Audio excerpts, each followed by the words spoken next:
Today we immediately go to Crimea, to Tarankut Peninsula, which is the closest to Ukrainian coast city of Odessa. Why is this important? Because Ukrainian SPU actually released the footage. They also had a drone above of 16 of their special forces operators with jet skis. Yes, it goes full Hollywood.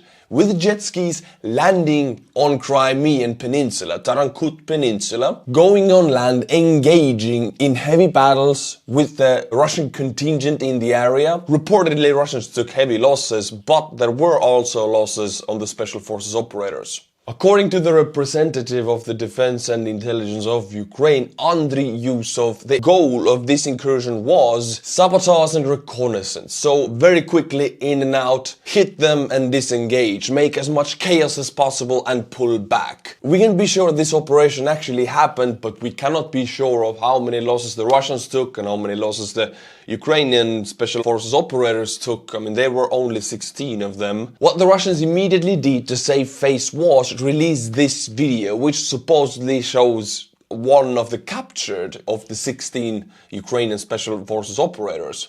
Now, we don't know if this is true or false, and I cannot claim anything here. I'll let the truth to be decided by you, but I can give you some reasons why it might be false. These tweets actually lay out the reasons pretty clearly. The shirtless guy does not speak naturally. He's too hesitant in his responses. He also pronounces his words exactly like the supposed interrogator. Russia is known for its lies to cover up the failures. This one is no exception. And the second answer is, in the videos where the Russians claim to have captured Ukrainians, they almost never show any kind of signs, markings or identification. That soldier would always carry with them. If these videos were real, the things would be easy to show. That is the truth. Also, it's a little bit too good to be true from the Russian side. Immediately after this incursion, they released this video. Everything clear, no shaky cam. They immediately have this guy ready to speak to them in a weird way. If it was true, they would show everything. The gear, the weapons, the insignia, everything this operator had with them. I mean, they have night visions. They have very expensive equipment. They would show it all, because if the Russians have really captured some Ukrainian soldiers, like really captured, they have shown this stuff. So this is how you know it's a fake or not. There's no equipment shown. Russians like to show off with the equipment that they took from the Ukrainians, or to show off with as much proof as they have. In this case, there's no proof at all. They only show the guy, so I'll let you decide if this video is real or fake. But the fact that this is happening, that Ukrainians are able to cross the Black Sea from Odessa to Tarankut Peninsula to Crimea, land with jet skis in a Hollywood grandiose style, engage with the Russians, force them to carry heavy losses and pull back. In my eyes, this act itself is a huge victory for the Ukrainians. They should not be able to do this, because Russia should be the power of the Black Sea, but they're not. They cannot deter Ukrainians not to do this.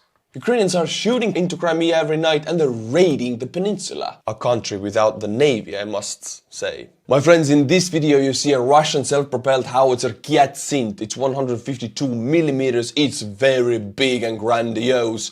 And later in this video, well, you know what's gonna happen to it. It's gonna take a dirt nap, or sleep with the fishes, or push up daisies, as I like to say on this channel. Let's say it got a present from a Kamikaze drone. Why I want to show you this is because I've actually felt out this Russian howitzer. I was in Kiev actually training on top of one of these, doing pull-ups. This very same one is in Kiev city center. People can see it, touch it, feel how Russian melted metal looks like. It's pretty damn big. And I'm a huge guy, and this one is huge, and it's not even the biggest. 205mm is the Russia's biggest self-propelled gun. If you want to see more cool stories, what I did in Kiev, my Instagram is in the description below. Everything is up there. Go and follow. Now, my friends, we'll go to Severodonetsk and analyze a very typical positional battle that goes on all over the front right now. But I'll take this specific one to show you what it really looks like usually. We'll zoom into the Ukrainian side of the front line and the settlement of Verkhnokamiansk. Damn, this is difficult. What happens in this video is that a Russian grouping is sent to occupy positions in the forest strip, or wind belt as you call it, and Ukrainian T-72 and infantry fighting vehicles are sent to deter the Russians from doing that, to push them back. The path the Ukrainian vehicles follows is as shown, and everything is recorded 4K on a Ukrainian drone, so it's perfect. This is why I chose this battle. We have all kind of footage, geolocations, everything for this battle. They follow this road into Verkhokamyansk, driving east, closer to the front line. See what the Russians are doing. They have sent an infantry grouping of about 30 infantry into this forest belt to occupy these positions close to this lake right here. The Ukrainian infantry fighting vehicle and the T-72 were taking this road east, then turning north and then east again. There's another urbanized area here, a few houses, and the T-72 starts engaging the advancing Russian troops from about this position right here. The firing direction is towards the lake into the forest belt, and it fires about 5 or 6 shots into the groupings of the Russian infantry. Now the thing is, the Russians are advancing by foot, and this happens typically across all of the fronts. Not every assault has armor ready to be used, so Russians have fire inferiority, the Ukrainians have fire superiority, but the thing the Ukrainians are lacking is infantry, actually. They have 2 armored vehicles, they're pressing down the enemy. Now there is a position for infantry to exploit this fire superiority by forcing themselves into the windbreak and clearing the Russians out.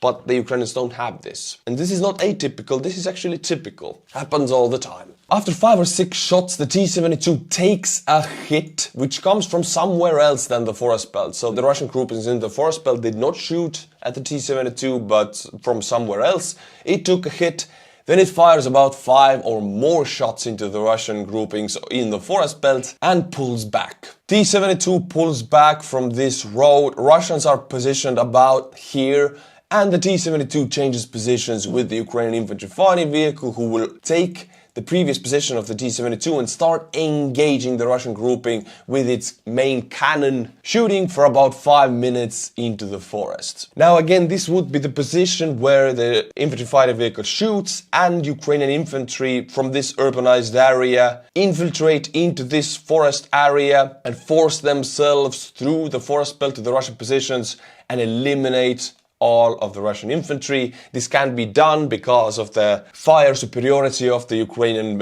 infantry fighting vehicle, but the Ukrainians did not have infantry ready. Not everything is perfect on the battlefield. What did happen in the end is the T-72 pulled back. The Russian grouping, seeing that the Ukrainians have armor ready to face them, also pulled back. As you can see, there are more forest belts right here. Movement always happens through the woods, through the trees. Nobody wants to cross the fields. Russians pulled back like that. The front line is about here. And then the Ukrainian infantry fighting vehicle pulled back. This was in no way a breakthrough or an atypical assault operation. This is what happens every day almost throughout the front. A positional battle, testing out the enemy's defenses and testing out your own offensive capabilities. Unfortunately, there are no information about losses on either side. On 28th of September, the Russian Freedom Legion Svoboda Rossiya made another incursion into Belgorod area. It was a one-day incursion. They went in very early morning in the dark, and they pulled back to the Ukrainian soil late at night in the dark also.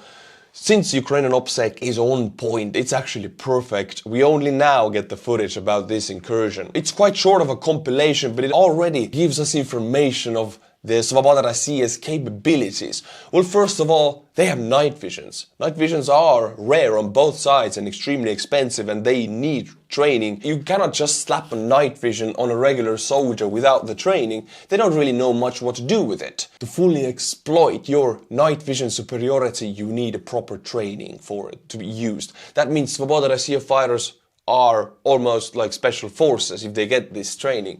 Secondly, the way they move is on point. Everybody has a purpose, they know where to go, they're aggressive, they're fast. I wouldn't point out anything done wrong in the movement. Perhaps maybe keeping a longer distance in between the guys when they're moving over this field. But this is nitpicking. The third thing is there is kamikaze drone footage, meaning these guys, the incursion, small incursion only to recon and sabotage and engage and disengage, they already have operators on the Ukrainian side ready to send drones. I mean, this is a huge capability, again pointing to they being more like special forces than regular troops. And finally, they have artillery. which again points to excellent communication and recon capabilities and great communications. Night vision, artillery, kamikaze drones. In my eyes, seeing this video, I would say Svobodna Rossiya fighters who went to Russia in 28th of September are elite fighters. According to the official information from Ukraine, there were no casualties on the Ukrainian side, but there were some on the Russian side. So it was a successful operation. My friends, in this video we can see two Russian fighters walking on a road near Klishivka. They're walking, having fun, having cigarettes, and then suddenly the fighter who is filming stops the other guy in the front and points down to something that looks like an unexploded munition from Clusterbombs. And then there's another one. So this is what people were talking about before. The dodge rate of older cluster bombs is huge, which means these small bomblets or droplets don't explode. They will remain on the ground and they can explode later if you step on them or if they're aggravated in any way. But again, I have to counter argument this, that the areas on the front lines where cluster munitions are used are so heavily overexposed with mines. There are more than one mine per square meter in these frontline areas, so cluster munitions don't really change anything. When Ukraine wins the war and these fields will be used again for agricultural purposes, every square meter has to be wiped with mine clearing vehicles anyway. But this is first video evidence from Ukraine about the dots of the cluster munitions. In this video we see Ukrainians use what looks like a Ford F-150 and put some armored blocks on the truck. I have delivered trucks to Ukrainian units, straight to the units that you guys bought. You have bought about, what, 10 to 12 trucks now, also night visions. And 3 to 4 of these trucks in the 69th Sniffing Brigade of NAFO we have armored. Not with these blocks, but with armored spray, which is protection against smaller shrapnel, also with armor platings. Now the thing is, it's incredibly time consuming. It's not the most expensive, but it takes a lot of time. It makes the vehicle very heavy. It does have pluses. Small shrapnel that comes through the window, for example, and goes into the neck, it can be lethal, but if you have these kind of platings which we put on top of the cars, it will save lives. Same goes with this video with the armor blocks. They do save lives if they stop the shrapnels or bullets. The thing is, the windshield and the side windows are open for kamikaze drones or bullets to go in. You can never fully protect the soldiers, but this is a good addition, although it's very time consuming. But if you can do it and if you have the capability to do it, it can change small things. It can save lives. My friends, the Russians made a huge propaganda video about them rebuilding Mariupol. Mariupol is bombarded, 90% of the houses are destroyed in the city, so the Russians made a huge video that they are rebuilding the city right now for everyone in Russia to see. And of course they only show about 10 houses that they actually built. Yeah, that's the number. They have actually built like 10 of them. Now let's look at the real situation of these houses. What is the reality of this supposedly successful rebuilding of Mariupol? What is the Russian capacity to rebuild cities? This is Mariupol, new district, Cheryomushki, 10 houses. Looks nice from the outside. I remember how just recently this area was glowing. It looks really nice. All this furniture smelled with fresh plastics. A few months have passed. Let's check out the state of the playgrounds here. So let's see, what is the Russian capacity to build? Some trash. Not too bad, not too bad. Okay. In 3 months, 4 months, the benches are broken. To be honest, I don't know what was the need to break. Someone just snapped it. It's broken already. For real, 3 to 4 months ago, this was all new. So it's already broken. And it's not because these benches are made poorly. You can see they're fastened with these iron bolts. They should hold. It's about the Russians. They just, they break things. They like to break things. This is the first example of why we can't have nice things in Russia. Because you need civil society. People who don't break things and who see somebody breaking things, they will report that to the police. That doesn't exist in Russia. People just, everybody does it. As I understand, no one needs the hoop, so why it was torn down. The basketball hoop is torn away. The football goal is broken. No net. It's all a mess, and I'm gonna fast forward because I wanna go inside of the houses. Let's see what's like. They look very good outside. I wouldn't say they're built by the Russians from the look of outside. Can you film how 2 weeks ago the house basement is swimming in crap? People can't breathe. Come closer, smell. What Why is it like that? Gutters burst, no one wants to do anything. My god, these are new houses and their plumbing burst and all of the feces went to the basement and these are brand new. Sounds like the Russians. Smells in every flat. Have you complained? Yes. And they're not coming. No one wants to do anything. This is all flooded with the, oh my god, this is feces water in the new buildings. You know, these companies that actually built these, they got the money and order from Putin that rebuild 10 houses in Mariupol, we're gonna make a propaganda video. Even for that, they stole the money, probably made cheap plumbing and everything cheaply. And now, imagine you buy a new house, you take a mortgage, and there's feces, your feces water just goes into the basement to float there and smell up the entire place. That's their reality, that's the Russian world. This is how they operate. It's not an isolated case. Everything happens like that in Russia. It's so insane. A few days ago, Russian propagandist Simonyan was very frightened because Ukrainian drones flew into Moscow area again and close to districts and close to a house that she owns and where her family lives. Didn't hit the house, hit close to the area of the house.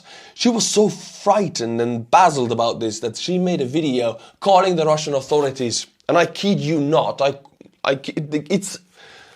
get your popcorn.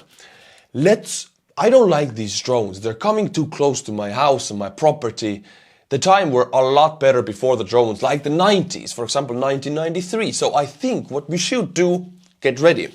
We should nuke Siberia. We should detonate a nuclear bomb in Siberia big enough for it to knock out all of the electronics in the world, for the enemy not to be able to use drones anymore. So we can go back to 90s. So they cannot strike the area where my house is.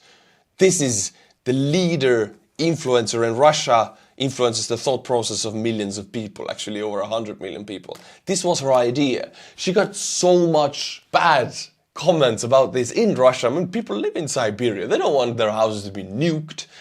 Everybody hated on her in Russia. And the only one protecting her was actually Kadyrov. Yes, the clowns stick together. Kadyrov stood up to the girl and took her under his protective arm. A regular Tuesday in Russia. My friends, thank you for watching my videos and thank you for coming back every day. Because this is what it's at. It's daily updates. I do this Monday to Friday every day for you. Most important news from Ukraine. Thank you for sticking. Also, if you like it, subscribe and become a Patreon. And I want to thank 5 patrons by butchering their names. We have Inz, we have Matt Verdok, Chris Lepsoe, Parri, Thomas Fitte. Thank you Thomas Fitte and everybody else. If you like the channel, Patreon link is in the description below. Also go and check out my Instagram for insane stories from Ukraine. And until my next video, which is tomorrow, stay cool my friends and bye bye.